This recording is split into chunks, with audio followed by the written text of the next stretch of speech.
On a quiet hill shrouded in mist, the silhouette of an ancient school stood like a sentinel against the horizon. Blackstone Academy had been abandoned for decades, its walls worn and cracked, whispering stories of a dark past. Locals spoke of the school in hushed tones, warning against venturing too close, for it was said to be cursed. Mia, an amateur urban explorer, couldn't resist the pull of such a notorious place. Armed with a flashlight and a camera, she pushed past the rusted gates one crisp October evening. The air seemed heavier here, thick with a sense of foreboding. As she approached the entrance, the grand double doors creaked open slightly, as if inviting her inside. The first step into the school felt like crossing a threshold into another world. The air inside was stale, carrying the faint, metallic scent of decay. Her flashlight cut through the darkness, revealing long, empty corridors lined with broken lockers. Faint graffiti marred the walls, though much of it seemed nonsensical, swirls and symbols she didn't recognize.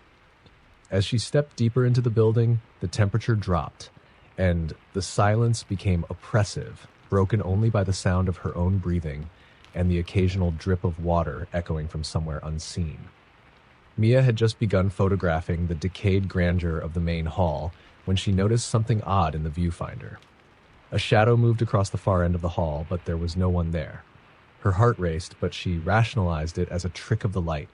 She moved toward the stairs, the creaking wood beneath her feet sounding unnaturally loud. The second floor was worse. The air was colder, the graffiti more erratic, and the sense of being watched more intense.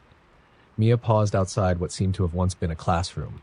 Inside, desks were overturned, papers scattered as though a storm had swept through. She approached the teacher's desk, noticing a dusty journal lying atop it. The cover was blank, but when she opened it, she found the pages filled with scrawled writing, smeared and frantic. "They're here. Always watching. Always waiting." The words repeated for pages, interspersed with crude drawings of figures with hollow eyes and gaping mouths. Maya closed the journal with trembling hands and turned to leave. But her flashlight flickered. The beam of light stuttered and died, plunging her into darkness. Panic gripped her as she smacked the flashlight, willing it to work. When it finally flickered back to life, she found herself no longer alone. At the far corner of the classroom, a figure stood. It was tall and gaunt, its head tilted unnaturally to the side. Hollow eyes stared directly at her, and its mouth opened in a soundless scream. Mia stumbled backward, dropping her flashlight. In the momentary chaos, the beam rolled, casting erratic light across the room. When she picked it up, the figure was gone, but the feeling of being watched was overwhelming. She bolted from the room, her heart pounding like a drum. The corridor seemed longer now, as if the school itself had shifted. Doors that had been open were now closed. Whispers began to rise, faint and unintelligible at first, then louder, as if dozens of voices were speaking at once. She clapped her hands over her ears, but the voices didn't stop. They grew into a deafening crescendo, screaming her name. Mia turned a corner, desperate for an exit, and found herself face to face with an old bulletin board. A faded photograph pinned to it caught her eye, and dread rooted her to the spot. It was a black and white picture of a class dated decades ago. In the back row, a girl stood with her head tilted at the same unnatural angle as the figure she'd seen. Her hollow eyes seemed to bore into Mia's soul. The whispers stopped abruptly, replaced by a chilling silence. Mia didn't wait to see what would happen next. She sprinted down the hall, her only thought to escape. The building groaned, the walls seeming to close in on her. When she reached the grand staircase, she nearly cried in relief. She was so close to freedom, but as she descended, the steps gave way beneath her. She fell, tumbling into the darkness below. When she landed, it wasn't on the hard floor she expected, but on something soft, almost breathing. Her flashlight rolled out of reach, leaving her in pitch black. The air was thick, suffocating. She tried to move, but something held her down. And then she heard it, a raspy, guttural voice that sent chills in her spine. "Welcome home." The townspeople never saw Mia again. Weeks later, another group of thrill-seekers ventured into Blackstone Academy. Among the scattered debris, they found her camera, its memory card intact. The final photo chilled them to their core, a blurry image of Mia's terrified face, the hollow-eyed figure standing behind her, reaching out with spindly fingers. The school remains on the hill, silent and waiting. Story number 2. Deep in the heart of a dense, fog-covered forest stood St. Gideon's boarding school. Once renowned for its prestigious academics, it was now infamous for its abrupt closure nearly a century ago. Rumors whispered of a mass disappearance. An entire class of students and their teacher vanished without a trace during a stormy night. The school was shuttered, its grounds left to decay. But the stories didn't die. Locals swore that on stormy nights, lights would flicker in the windows and muffled voices would carry on the wind. Alex, a skeptical journalist hungry for a story, decided to investigate. With his camera, recorder, and a notebook, he ventured out one rainy night, determined to debunk the legends. The gates were rusted shut, but a gap in the fence offered entry. As he stepped onto the grounds, the air grew colder, and the scent of damp earth and mildew filled his nostrils. The main building loomed ahead, its windows shattered and its roof sagging under the weight of time. Alex pushed open the heavy wooden doors, which groaned loudly, the sound echoing through the empty halls. The first thing he noticed was the blackboard in the entry hall. Written in faded chalk was a single line, "All are welcome to learn." Beneath it, tiny handprints smeared the dusty surface. Ignoring the chill that ran up his spine, Alex pressed on, documenting the peeling wallpaper, overturned desks, and scattered personal belongings. Everything seemed frozen in time, as if the students had simply walked out and never returned. But as he moved deeper into the school, strange things began to happen. It started with faint whispers, just beyond the range of understanding. He paused, holding his breath to listen, but the whispers stopped. Then, in one of the classrooms, he found a desk with a name carved into it, Emily. Beneath the name were the words, "They found us." The edges of the carving were fresh, as if made recently. Alex's unease grew, but curiosity pushed him forward. In the music room, the piano keys were yellowed and cracked, but one key pressed itself as he entered, a single haunting note that hung in the air. The whispers resumed, louder now, as though children were surrounding him, their voices blending into a ghostly cacophony. He turned on his recorder. "This is Alex Carter, reporting live from St. Gideon's. I'm hearing something. Voices, faint but unmistakable. I can't explain it." His voice trembled despite his attempt to stay composed. As he ventured into the basement, the air grew damp and heavy. The steps groaned under his weight, and the flashlight's beam barely penetrated the darkness. At the bottom of the stairs was a large iron door. It was ajar, revealing a room beyond that Alex wished he hadn't entered. The room was circular, its walls lined with crumbling stone. In the center was a long table, its surface covered in dusty textbooks, candles, and what appeared to be dried blood. Around the table were small chairs, as if for children. But what horrified Alex most was the figure sitting at the head of the table. It was a man, or what was left of him. His skin was stretched taut over his skull, his jaw slack, and empty eye sockets stared into nothingness. He wore a tattered suit that must have once been elegant, and his skeletal fingers rested on the table as though he'd been leading a lesson. Alex stumbled back, his camera slipping from his hands and clattering to the floor. The sound echoed, and with it came movement. The chairs around the table began to creak, one by one, as if unseen children were sitting down. Then, in the corner of the room, a chalkboard began to scratch as invisible hands scrawled a message. "Class is in session." A cold wind swept through the room, extinguishing Alex's flashlight. He fumbled for it, but when the light returned, the skeletal figure was standing, its hollow gaze fixed on him. The whispers turned into shrill laughter, and the chairs around the table toppled as unseen forces rushed toward him. Alex ran. He bolted up the stairs, his heart pounding so hard he thought it might burst. The corridors seemed endless, twisting and turning in ways they hadn't before. Doors slammed shut ahead of him, forcing him to change direction. He heard footsteps, small, quick, and too many to count, echoing behind him. He finally reached the front doors and threw them open, stumbling into the rain. The whispers and laughter followed him until he crossed the threshold. As he turned back, panting and drenched, the school seemed darker, more sinister. Later that night, Alex reviewed his footage in the safety of his apartment. What he saw chilled him to his core. The recordings captured faint images of shadowy figures darting behind him, and the skeletal teacher was visible in the background of several shots, watching. But the most terrifying part was the final frame of his footage. A group of pale, hollow-eyed children standing at the school's entrance, smiling and waving. And then 3 words appeared on his screen, written in a childlike scrawl, "See you soon." Story number 3. There's a school no one talks about, hidden deep in the countryside, surrounded by a dense, twisting forest that swallows sunlight whole. The locals call it Hollow Ridge Academy, though the name is spoken in whispers, with eyes darting nervously to avoid its mention. The school has been abandoned for nearly a century, its gates chained shut, the grounds overrun with weeds. But legends say the school wasn't abandoned, it was consumed. Sophia and her friends, thrill seekers who lived for urban exploration, decided to test their bravery. One late autumn night, under a swollen crimson moon, they broke the rusted chains and stepped to the forbidden grounds. The wind was unnaturally still, and the world beyond the gates seemed to vanish into silence. The school loomed ahead, its windows black pits, its walls cracked and weeping moss. As they approached, Sophia noticed faint symbols etched into the stone, like ancient runes or warnings. She brushed her fingers over one, feeling a sudden sharp cold that bit into her skin. Shaking it off, she followed her friends inside. The main hall was suffocatingly dark, the air heavy with the scent of rot and something sweeter, something wrong. Their flashlights revealed broken furniture, torn banners that once boasted the school's achievements, and walls scrawled with erratic chalk marks. Some of the words were Latin, others were nonsense, but one phrase appeared repeatedly. "They are listening." "Creepy, but it's just graffiti," Mark said, his voice overly confident, masking his unease. They ventured deeper into the building, their laughter forced and brittle. In the science lab, dusty beakers and shattered glass littered the counters. Sophia noticed a row of jars on a shelf, their contents murky and unidentifiable.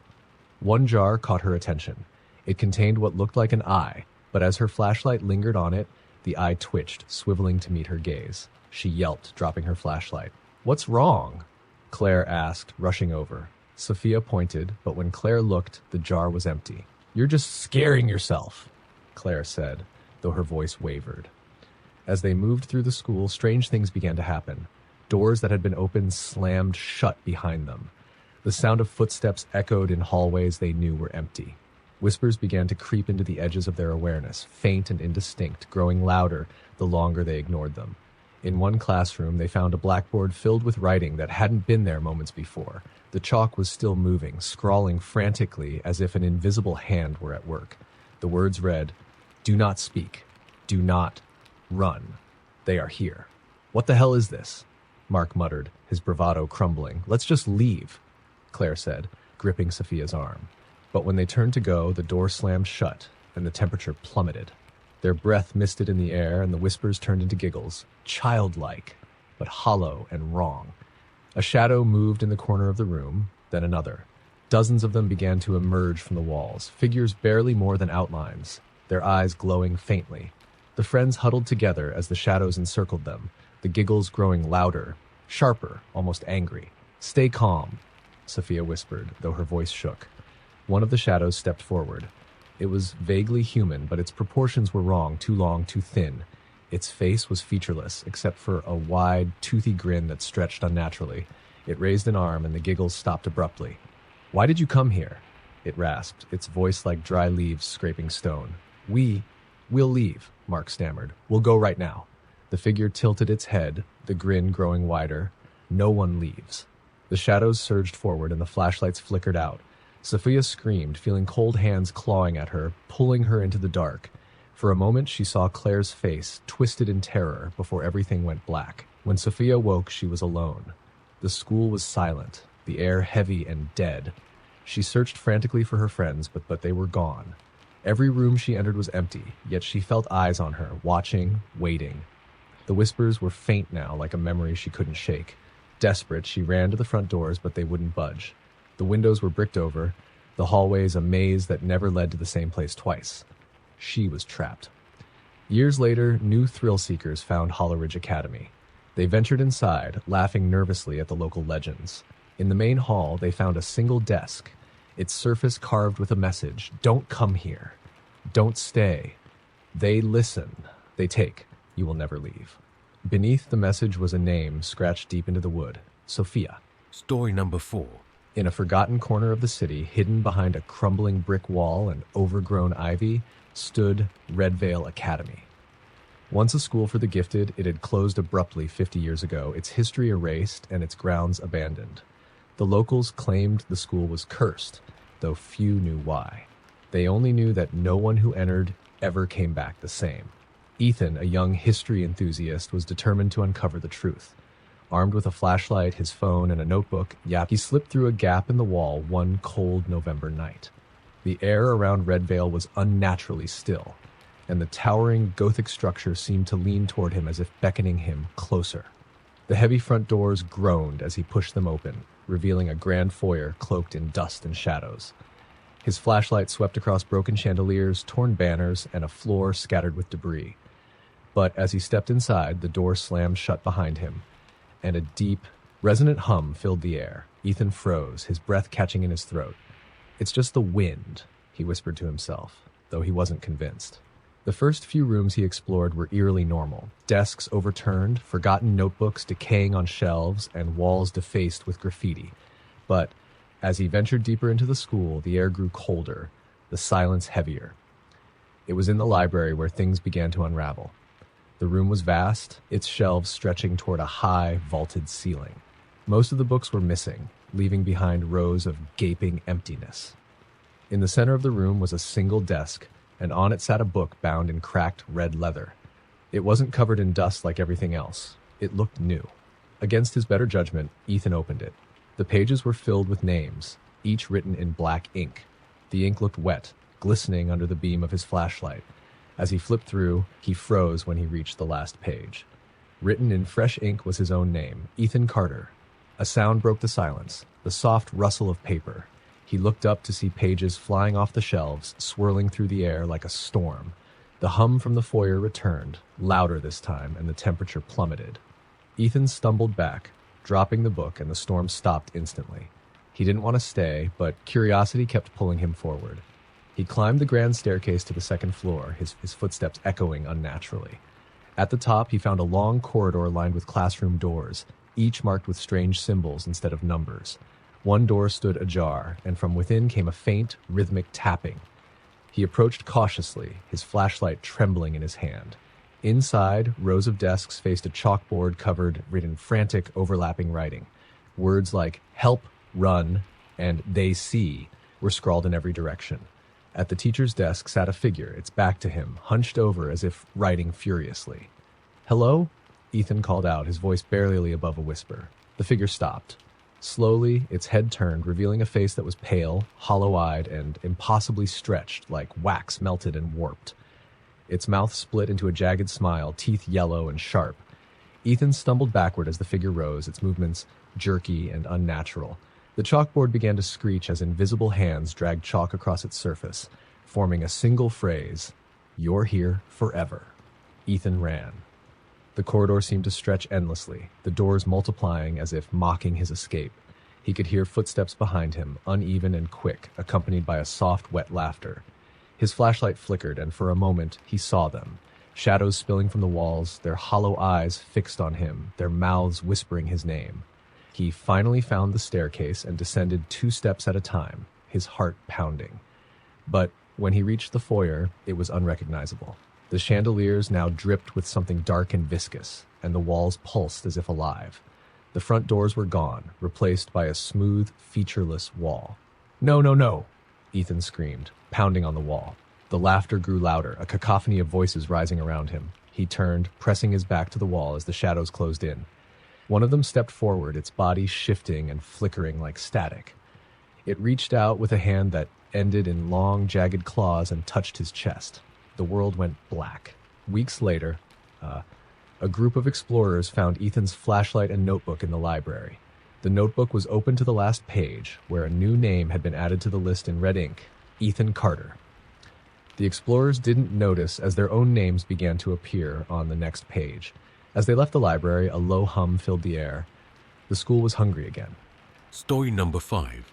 Nestled deep in the Appalachian Mountains was Briarwood Institute for the Gifted, a once prestigious boarding school that closed its doors after a series of unspeakable events. The school's grounds were overgrown with tangled vines, its stone walls cracked and weathered. Locals avoided the place, calling it cursed, but the few who dared speak of it told chilling tales of a sinister presence that haunted its halls. Megan, an aspiring filmmaker with a penchant for the paranormal, decided Briarwood would be the perfect setting for her documentary. Armed with a camera, a backpack of supplies, and her skeptical friend, Ryan, she set out on a misty autumn evening. The iron gates were cold and heavy, groaning as Megan pushed them open. A shiver ran through her, though she blamed it on the crisp mountain air. The main building loomed ahead, its windows like black eyes, staring out at them. Despite the sense of unease, she pressed record, narrating her first impression of the eerie surroundings. Inside, the school felt like a tomb. The air was thick, carrying a faint, sickly sweet smell that Megan couldn't place. Dust coated every surface, and broken furniture lay scattered across the floors. Old class rosters and crumpled notes were strewn about, the ink faded and smeared. As they explored, Megan noticed strange details. A clock on the wall still ticking, though its hands spun erratically, a faint sound of footsteps echoing from a distant hallway. Ryan tried to laugh it off, but his voice wavered. "It's just old pipes or animals," he said, though he stayed close to Megan. In one classroom, Megan found a stack of yearbooks. Flipping through the brittle pages, she noticed something strange. The faces of the students were blurred, their smiles distorted into twisted, inhuman shapes. She turned to the last page, where the faculty photos were, and her stomach dropped. One image had been defaced, the teacher's eyes scratched out, and below the picture was scrawled in black ink, "He watches." They moved to the library next, where the smell grew stronger, like decaying flowers mixed with something metallic. The shelves were mostly empty, but on a single pedestal in the center of the room lay a book. It was ancient, its leather cover cracked and faded. Megan hesitated before opening it. The pages were filled with handwritten notes, but the words seemed to shift and writhe on the paper, making her head spin. Ryan leaned over her shoulder. "What the hell is this?" The writing shifted again, forming words they could read. "Close the book. Leave now." Suddenly, the heavy library doors slammed shut. Their flashlights flickered, and a low, guttural whisper filled the room, rising from nowhere and everywhere at once. Megan slammed the book shut and grabbed Ryan's arm. "Let's go," she said, her voice trembling. As they made their way back to the main hall, the building seemed to change. The corridors twisted, stretching longer than they had before. The walls pulsed faintly, like something alive. Shadows flickered at the edges of their vision, but when they turned to look, nothing was there. Then they heard it. A child's laughter, high-pitched and chilling, echoing through the halls. It grew louder, followed by the sound of running feet. Megan turned to see a small figure darting into a nearby room. Against every instinct, she followed, her camera recording. The room was empty, except for a single desk in the center. On it was a broken doll, its glass eyes missing, and its face cracked. Megan's camera beeped as it stopped recording, the battery inexplicably drained. Before she could react, the doll's head turned, and a voice, soft and sing-song, filled the room. "You shouldn't have come." The door slammed behind them, and the air grew icy. Shadows began to pour from the walls, forming into figures. Children with hollow eyes and mouths frozen in silent screams. Ryan grabbed Megan's arm, pulling her toward the door, but it wouldn't budge. The figures moved closer, their forms flickering like static, their faces twisted with anguish. One of them spoke, its voice layered with dozens of others. "Stay with us. He needs more." Suddenly, the desk in the center of the room began to shake violently. The doll fell to the floor, its porcelain face shattering, and from the crack emerged a hand, gnarled, skeletal, and impossibly long. A figure began to crawl out, its movements jerky and unnatural. Its face was a void, except for a wide, grinning mouth filled with needle-like teeth. Ryan screamed, pounding on the door until it finally gave way. They bolted down the corridor, the shadows pursuing them. The whispers and laughter grew deafening, and the walls seemed to close in. Megan glanced back once and saw the grinning figure crawling after them, its movements impossibly fast. They burst through the front doors and didn't stop running until they were beyond the gates. The forest seemed to sigh, as if releasing them, and the sounds of the night returned. When they reached the safety of their car, Megan checked her footage. Most of it was corrupted, but one clip remained. It showed the empty hallway where they had first heard the footsteps, and in the corner of the frame was a figure, tall, skeletal, and grinning. It raised a single hand and waved. Megan deleted the footage, but the nightmares never stopped. And every now and then, when she was alone, she would hear the faint sound of laughter, as if Briarwood hadn't quite let her go. Story number 6. Beneath the bustling streets of Oak Ridge, there was a secret, a school no one dared to remember. St. Hollow's Orphan Academy had been closed for decades, its existence wiped from public records after a mysterious tragedy claimed the lives of every student and teacher in a single night. The only evidence that it had ever existed was a forgotten tunnel, sealed behind rusted iron doors in the subway system. Curiosity is a dangerous thing, and Sam, a self-proclaimed urban explorer, was drawn to the whispers about the academy.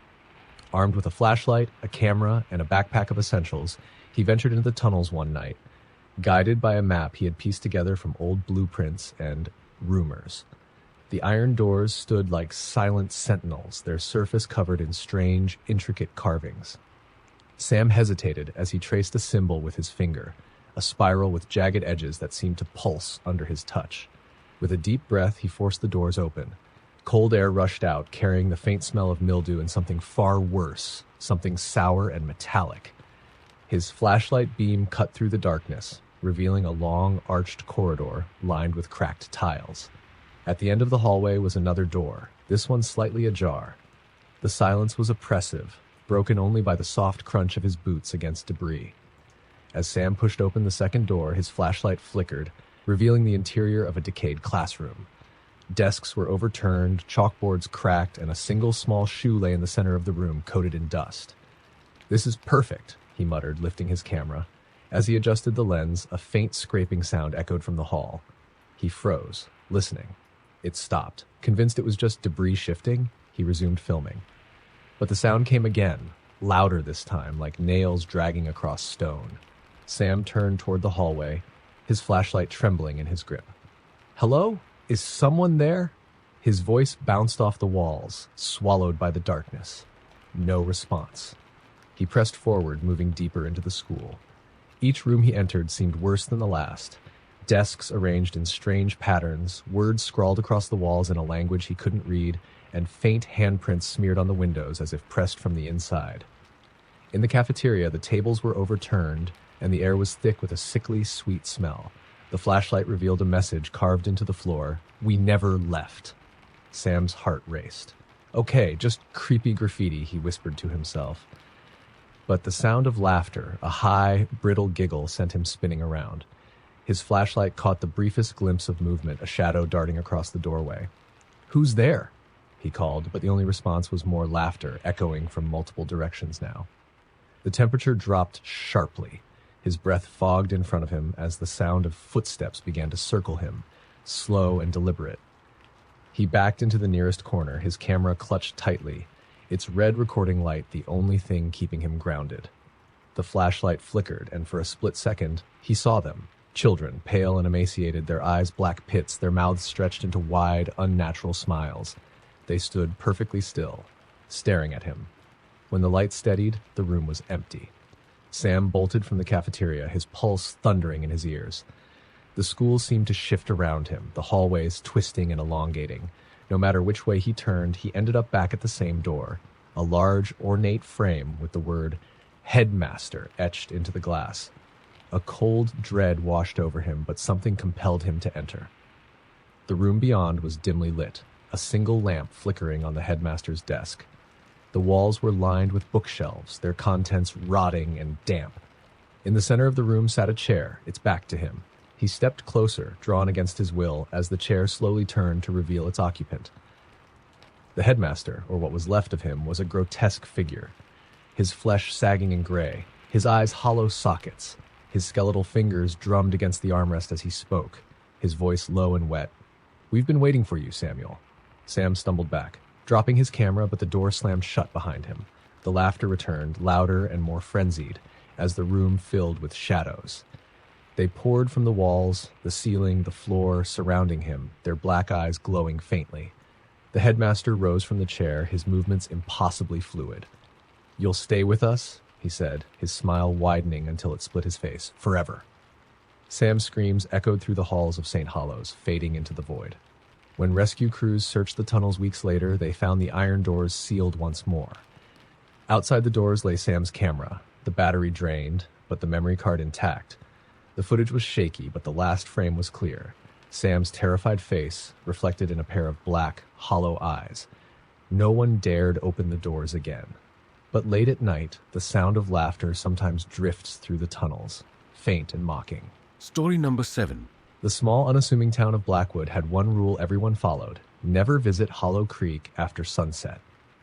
The forest surrounding the creek was dense, the trees gnarled and twisted as though frozen in agony. The creek itself was said to be cursed, a place where whispers carried on the wind and shadows moved without reason. Cora was a new resident, fresh from the city and skeptical of small-town legends. When she overheard locals at the diner speaking in hushed tones about Hollow Creek, her curiosity got the better of her. That night, armed with a flashlight and her phone, she decided to see what all the fuss was about. The path leading into the woods was overgrown, the air thick with the scent of damp earth and decaying leaves. The further she walked, the quieter it became. Even the crickets and owls seemed to hold their breath. A strange mist clung to the ground, swirling around her ankles as she pressed on. She reached the creek just as the moon broke through the clouds, its pale light casting an eerie glow on the water. The creek was shallow, its surface unnaturally still. Cora knelt to take a closer look, her flashlight beam revealing smooth stones beneath the surface. That's when she noticed something strange. Her reflection wasn't her own. In the water, a face stared back at her, pale, with hollow eyes and a wide, unnatural grin. Cora stumbled back, her heart racing, but the reflection didn't disappear. Instead, the figure in the water tilted its head as if curious about her. "Just a trick of the light," she whispered to herself, though her shaking hands betrayed her nerves. A faint whisper drifted through the air. She turned sharply, shining her flashlight into the trees.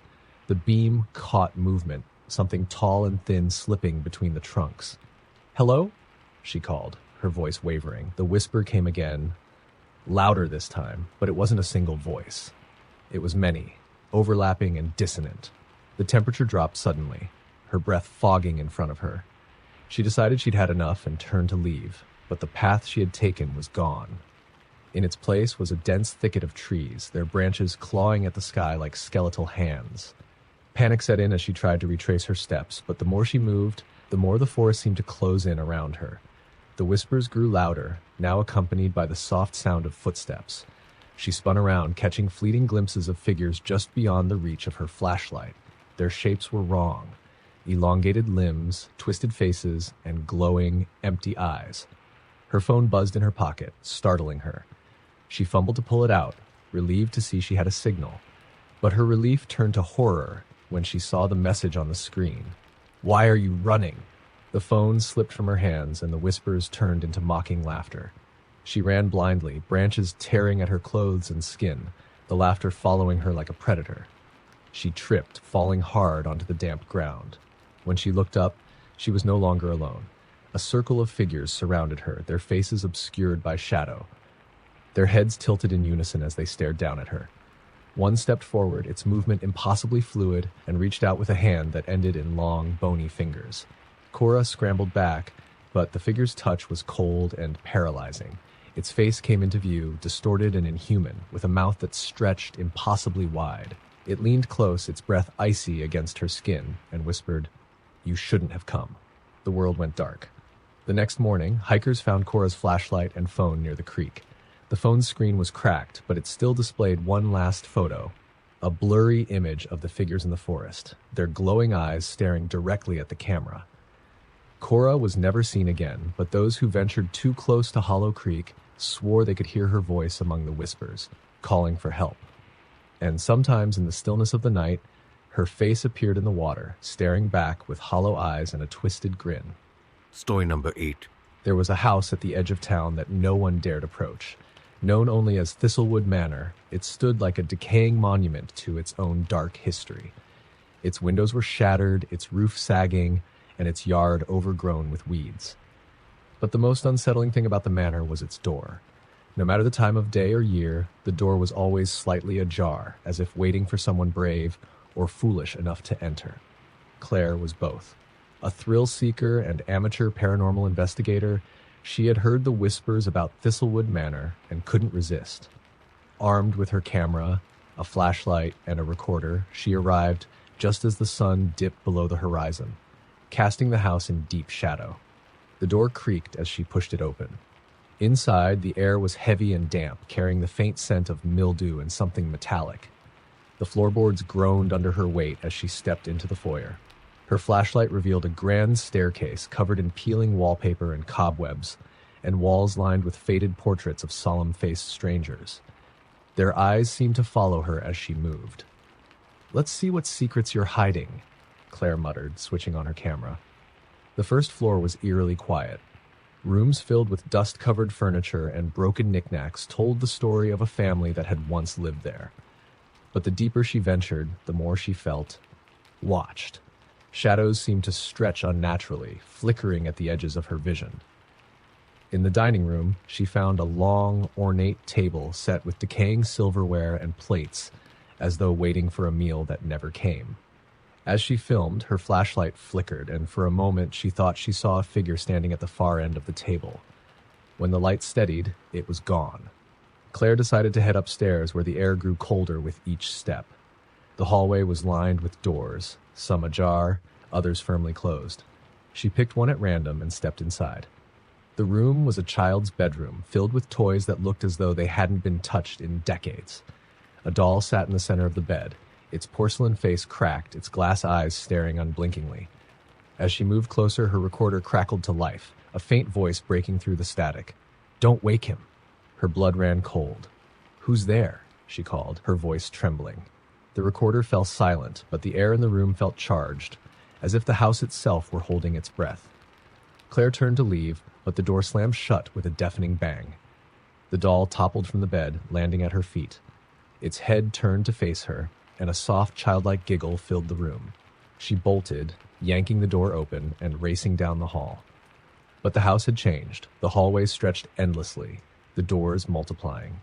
Shadows poured from the walls, taking on twisted, humanoid forms. Their hollow eyes glowed faintly, and their mouths opened in silent screams. Claire's flashlight died, plunging her into darkness. She fumbled for her phone, but it wouldn't turn on. A deep, guttural voice echoed from the shadows. "You're not supposed to be here." She ran, blindly navigating the twisting corridors, until she found herself in front of a door she didn't remember seeing before. Desperate, she pushed it open and stumbled inside. The room was large and circular, its walls covered in strange symbols that seemed to writhe and pulse.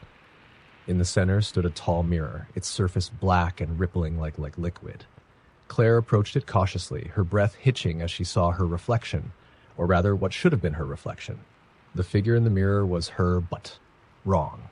Its eyes were sunken and black, its mouth stretched into a grotesque grin that dripped with something dark.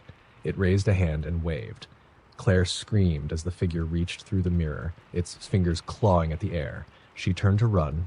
She pulled backward, her body hitting the cold surface of the mirror. The last thing she saw was her own distorted face grinning back at her as she was dragged into the void. The next morning, Thistlewood Manor stood as it always had, silent, decaying, and waiting. Claire's camera was found on the front porch, its footage intact. The last clip showed her terrified face illuminated by the mirror's glow before the screen went black. To this day, those who pass by the manor claim to hear her voice, faint and pleading, calling for help from within. Some say her reflection can still be seen in the shattered windows, her hollow eyes watching, waiting for someone else to open the door. Story number 9. There was an abandoned train station deep in the woods, known among the locals as Silver Hollow Depot. Once a bustling hub, it was now a rotting relic, swallowed by nature and shrouded in mystery. The story went that decades ago, the midnight train arrived at the depot, but none of its passengers or crew were ever found. The train itself vanished, leaving behind only bloodstains on the platform and unanswered questions. Eric, a thrill-seeker who thrived on urban legends, decided to investigate the depot after hearing the tale at a campfire. Armed with a flashlight, a camera, and a sense of invincibility, he trekked through the forest under a full moon. The air grew colder as he approached, and the trees seemed to bend toward him, their twisted branches like skeletal fingers. The depot appeared out of the fog, a skeletal structure with its roof caving in and windows shattered. The rusted tracks leading to it disappeared into the dark woods. A faded sign creaked in the wind, the words barely legible. Silver Hollow Depot, end of the line. Eric stepped onto the platform, his boots crunching on shattered glass. The silence was suffocating, broken only by the occasional drip of water from the ceiling. His flashlight illuminated old luggage scattered across the floor, as though the passengers had left in a hurry, or hadn't had the chance to leave at all. He turned on his camera and began narrating. Here it is, folks, the legendary Silver Hollow Depot. Let's see if the ghost stories are true.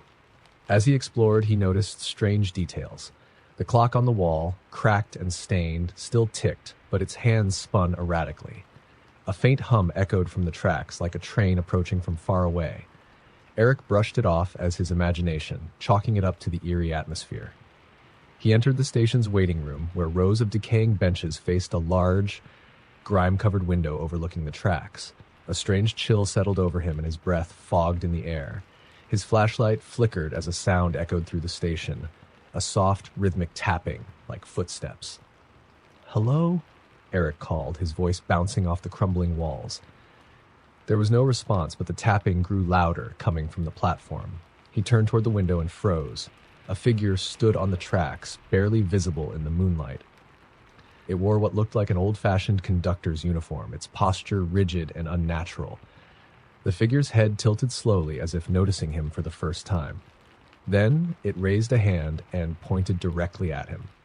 Eric's heart pounded as he stumbled back. "Okay, this is getting creepy," he muttered, trying to steady his camera. When he looked again, the figure was gone. He decided to leave, but as he stepped back onto the platform, the hum from the tracks grew louder. The air vibrated and a light appeared in the distance, growing brighter. It was a train, its engine roaring as it barreled toward the station. But something was wrong. The train's headlights cast no shadow, and its outline flickered like a distorted image on an old TV. The train screeched to a halt at the platform, though no one seemed to be operating it. The doors opened with a metallic groan, revealing an interior bathed in dim, flickering light. The seats were empty, but the air inside was heavy, carrying the faint scent of rot. A voice crackled over the station's ancient intercom. "All aboard." Eric backed away, but the tapping footsteps returned, louder and faster. He turned to see the conductor figure rushing toward him, its movements jerky and unnatural. Its face was obscured by shadow, but its eyes glowed faintly, pinpoints of malevolent light. Panicked, Eric climbed onto the train, hoping to find an escape.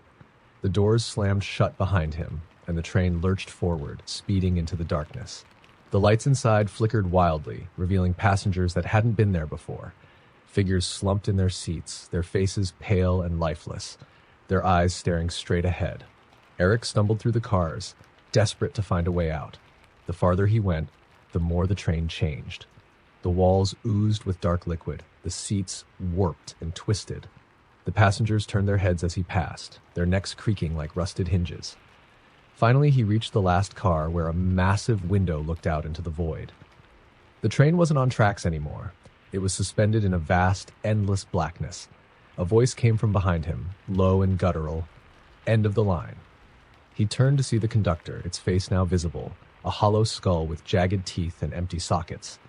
It reached for him with bony fingers, and the world dissolved into darkness. Eric's camera was found weeks later, lying on the tracks near Silver Hollow Depot.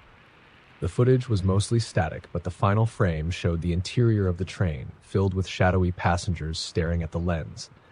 Among them, Eric's face could be seen, his eyes empty, his expression frozen in terror.